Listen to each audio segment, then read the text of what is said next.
Tonight, we are looking at the warning from Customs and Border Protection that Mexican cartels are ratcheting up their fight against American border officials. And you can see this internal CBP memo that highlights NewsNation's reporting on the issue. Cartels authorizing the use of weaponized drone explosives against Border Patrol agents and U.S. military troops working at the border. Joining us now to talk more about this and other border-related issues, Charles Marino, Senior Advisor to the Secretary of the Department of Homeland Security. Charles, it is always so good to see you.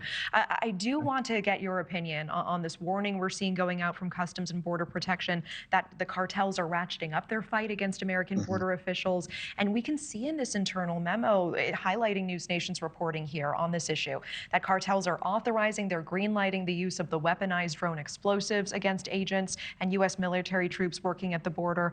What is your take here? How serious are these threats? Well, this is not surprising, and these threats are very serious. Look, we're seeing an unprecedented response by the Trump administration to an unprecedented national security and humanitarian crisis that was allowed to fester and get worse and worse the past 4 years under the Biden administration. It is not only jeopardizing the safety and security here within the United States and against American citizens, it is also impacting the threat and safety of those illegal migrants that are making the journey to the country. This is my way of saying, Natasha, this has been good for nobody.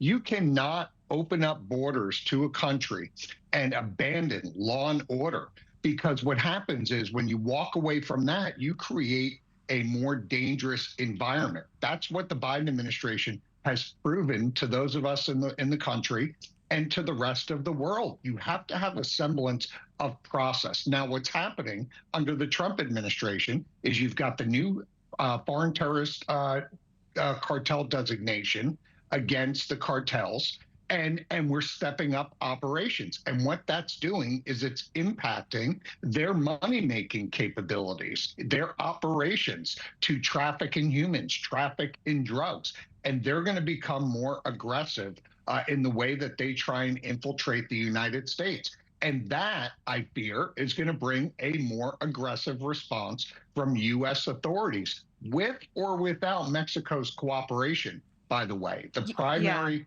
focus is the safety and security of these troops and law enforcement officers along the southwest border. And you kind of alluded to this. Secretary of Defense Pete Hegseth recently saying all options are on the table when dealing with cartels. What is your take? Do you think military action against the cartels is justified? I mean, specifically strikes within Mexico without the government's consent or endorsement, boots on the ground. We heard our own Tracy Walder last hour saying that would be an act of war. Isn't that an issue?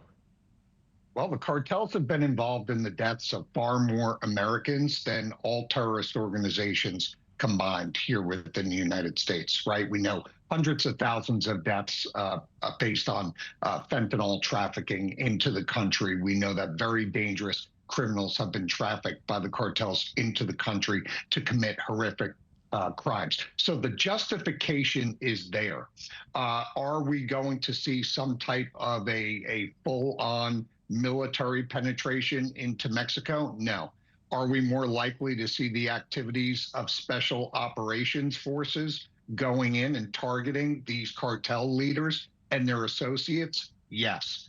I predict that's not too far away, Natasha, especially as the cartels are not only increasing their rhetoric, but making dangerous threats like using drones against our law enforcement and military.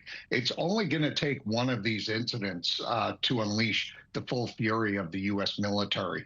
And they will target the cartels, and the cartels will find that they will be no match for U.S. military forces. Thanks for watching. Go to joinnn.com to find NewsNation on your screen. And don't forget to click the red subscribe button below to get more of NewsNation's fact-driven, unbiased coverage.